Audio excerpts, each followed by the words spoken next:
Abordons l'épisode 2, les ruines de la guerre, dans ce nouveau chapitre.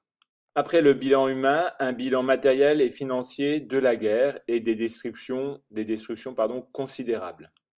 Si on prend l'exemple de la France, un vingtième des habitations sont détruites, ce qui représente une grande part de la population sans abri, sans logement, et une autre part qui a vu une partie de ces logements partiellement endommagés. Il y a aussi les capacités industrielles qui sont altérées ou largement réduites par les bombardements, évidemment, mais aussi par le pillage, les pillages et la politique de la terre brûlée, c'est-à-dire que quand une armée recule, elle détruisait les infrastructures, ses propres infrastructures, pour éviter qu'elles tombent aux mains de l'adversaire.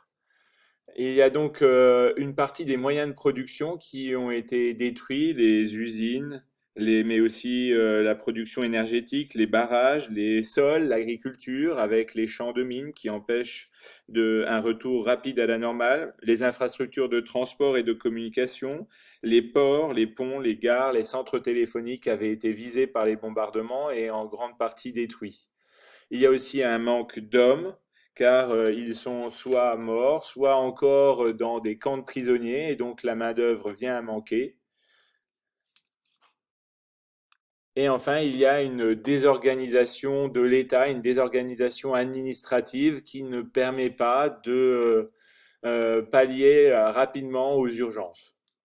Si on prend comme point de repère le PNB, et notamment l'année 1938, qui serait considérée comme l'année de référence, la base 100, et donc, les pays les plus touchés, en 1945, l'Allemagne, le PNB est de 29 par rapport à 1938. Le Japon a vu son PNB descendre jusqu'au niveau de l'indice 30.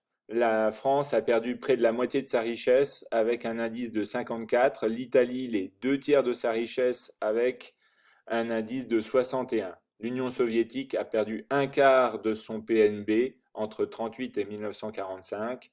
On le voit, le bilan économique est majeur. C'est aussi un désastre financier car il y a un appauvrissement généralisé de la population qui est soit sans logement, sans travail, ou les deux, et il y a donc un envol de la dette des États, mais des dettes privées, et aussi un envol de l'inflation, une hausse généralisée des prix et aussi des salaires.